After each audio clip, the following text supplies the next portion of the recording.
this thing, one teacher. इस picture में क्या है? पिक्चर्स हैं, क्या बोलते हैं इनको? पिक्चर्स बोलते हैं। ये जो बड़े बड़े लगे हैं पूरे पोस्टर्स, कितने बड़े पोस्टर्स होते हैं। और क्या नाम है इसका? फ्लेक्स। Yes right. फ्लेक्स को और भी कोई दूसरा नाम? Yes right, banner. क्या पर्पज है इनका?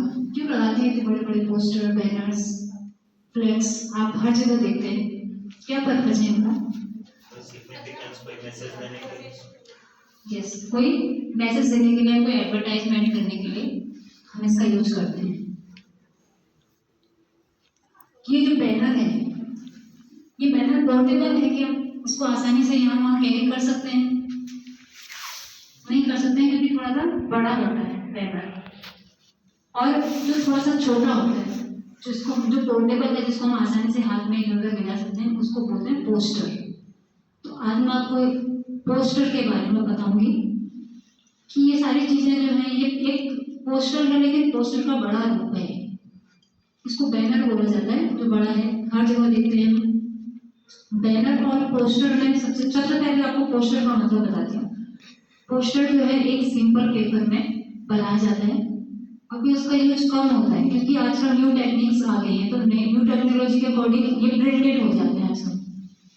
जो पोस्टर होता है वो एक सिंपल पेपर में लिखा जाता है। कार्ड शीट पे लिख सकते हैं, उसको A4 साइज के पेज में लिख सकते हैं। खिचड़ी तो सभी खाते हैं घर पे, तो उसमें बहुत सारे इंग्रेडिएंट्स होते हैं। क्या क्या इंग्रेडिएंट्स होते हैं खिचड़ी में?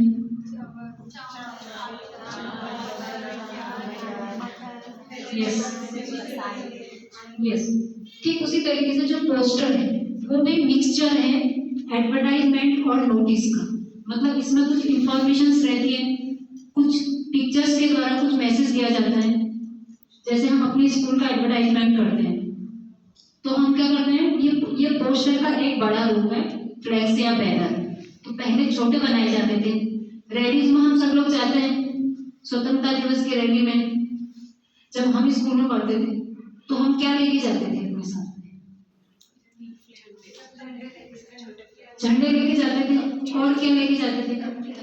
एक छोटे से पोस्टर बोला जाता है हमको, जिसमें स्लोगन, नारे लेके जाते थे। तो अभी भी कई सारी जगह होता है, जैसे किसी पॉलिटिशियंस का प्रचार प्रसार करना हो, एडवर्टाइजमेंट करना हो, अपने स्कूल का कोई हम एडवर्टाइजमेंट देते हैं, किसी भी चीज का, कोई प्रोडक्ट का हम एडवर्टाइजमेंट कर रहे हैं, तो उसमें हम पिक्चर्स के साथ साथ कुछ पॉइंट्स लिख भी देते हैं, तो उसको बोला जाता है पोस्टर। तो जो अब आते हैं अपने सिलेबस में पोस्टर की बात। तो अपने सिलेबस में जो है 4 मार्क्स का आता है ग्रामर सेक्शन में पोस्टर राइटिंग। तो इसको कैसे बनाना चाहिए? इसमें क्या होगा कि सबसे पहले जो इसका फॉर्मेट देखते हैं, सबसे पहले अपना टॉपिक होना चाहिए। जो भी क्वेश्चन में एग्जाम में पूछा गया है उसका प्रॉपर टॉपिक हम लिखते हैं। उसके बाद इसमें कुछ अट्रैक्टिव पॉइंट्स होने चाहिए, जो कि सामने वाले को अट्रैक्ट करें और इफेक्टिव हो। और उसको हम सिर्फ पॉइंट के थ्रू, स्लोगन के थ्रू ही ना दिखाएं, बल्कि कुछ उसमें पिक्चर्स, कलरफुल पिक्चर्स करें। पोस्टर जो है एक क्रिएटिविटी है, जिसमें जो स्टूडेंट है उसकी आर्टिस्टिक जो स्किल है वो डेवलपमेंट होती है उसकी। तो आपने देखा होगा क्वेश्चन पेपर में बच्चे लिखते लिखते भी काफी बोर हो जाते हैं। तो अगर उनको कोई इस तरह की चीज मिल जाए, ऐसी क्रिएटिविटी करने के लिए, तो उसको बहुत ज्यादा इंटरेस्ट के साथ करते हैं। इसलिए बच्चे इसमें पूरे मार्क्स भी लेकर के आते हैं। अब के पोस्टर होना चाहिए, poster should be simple and attractive. Simple होना चाहिए, बहुत बड़ा नहीं होता है पोस्टर। किसी भी चीज का हम एडवर्टाइजमेंट कर रहे हैं, मेन एम क्या है इस पोस्टर का? लोगों को अवेयर करना किसी भी चीज के बारे में। कई सारे अभियान चलाए जाते हैं। अभी हमारे प्रधानमंत्री जी द्वारा एक अभियान चलाया गया था, मोटा अनाज के बारे में, मिलेट्स जिसको बोला जाता है, कि उसके क्या फायदे हैं। तो जगह जगह लोगों ने उसके प्रति रैली निकाली उसके लिए। तो उनके हाथ में कई सारे बड़े, आगे तो क्या होता है, बहुत बड़ा सा बैनर होता है, क्योंकि कई सारे लोगों के द्वारा पकड़ा जाता है, आसानी से पोर्टेबल नहीं होता है। जो पोस्टर्स होते हैं वो आसानी से पोर्टेबल होते हैं, इसलिए उनको लोग अपने हाथों में, और उनके लिए जैसे मिलेट्स के लिए उन्होंने कुछ स्लोगन लिख दिया, उसमें कुछ छोटी सी पोएम्स लिख दी और लोगों को अवेयर करने के लिए उसके क्या फायदे हैं, क्या नुकसान है जिस चीज को हम ना खाएं और मिलेट्स खा करके क्या फायदे हैं। तो जो आने जाने वाले लोग देख रहे हैं कि इतनी भीड़ जमा होकर के कुछ तो बोल रही है, तो इसलिए लोग जो भी उस स्लोगन को देखेगा, उसके डायग्राम को देखेगा, तो उससे काफी इफेक्ट पड़ता है लोगों पर। इसीलिए लोगों को अवेयर करने के लिए पोस्टर्स बनाए जाते हैं।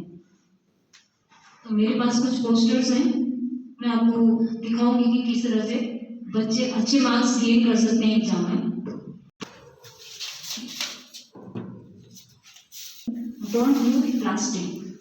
जैसे आपको पता है कि प्लास्टिक यूज करने से हमें क्या क्या नुकसान होते हैं और क्या क्या फायदे हैं, इसके बदले हमें क्या यूज करना चाहिए। जब हम इसका पोस्टर बनाएंगे तो देखिए इसमें कुछ पिक्चर्स बनाई गई हैं प्लास्टिक की। इसमें कुछ पॉइंट्स लिखने होते हैं, जैसे मैंने आपको बताया कि जो पॉइंट्स होते हैं वो थोड़ा सा अट्रैक्टिव होने चाहिए। उसमें लिखा हुआ है कि अगर हम लोगों के पास इस पोस्टर को लेकर के जा रहे हैं और उनसे बोल रहे हैं कि प्लास्टिक यूज मत करो, तो इसमें देखेंगे कि प्लास्टिक यूज करने से हमें होता क्या है। इसमें लिखा हुआ है it causes of lung cancer.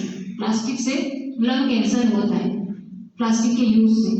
तो उसको अपने बारे में थोड़ी चिंता तो होगी कि अगर इस तरह की बीमारियां इससे होती है तो हमें यूज नहीं करना चाहिए, अवेयर होगा इंसान। अब हम मार्केट में जाते हैं सामान लेने के लिए तो बिना बैग के तो जाएंगे नहीं, यहाँ पर इसका सॉल्यूशन भी लेना है। इंस्टीड ऑफ मीन्स इसके बदले हम क्या ले जाएं, इसके बदले हम पेपर बैग यूज कर सकते हैं, क्लॉथ बैग यूज कर सकते हैं, जूट बैग यूज कर सकते हैं। तो जब सामने वाले को पता चलेगा कि इसके नुकसान क्या है और इसके बदले हमें क्या चीज कैरी करके ले जाएंगे, तो डेफिनेटली